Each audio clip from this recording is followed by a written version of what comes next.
one city in Honduras, it literally rains fish every year.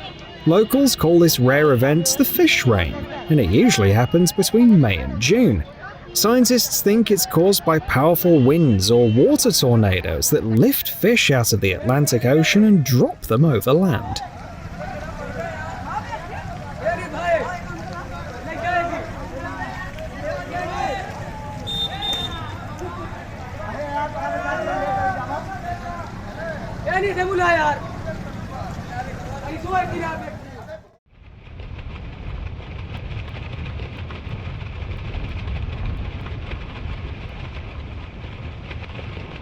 The riverbed had almost dried up, and a faint trickle of water was all that pushed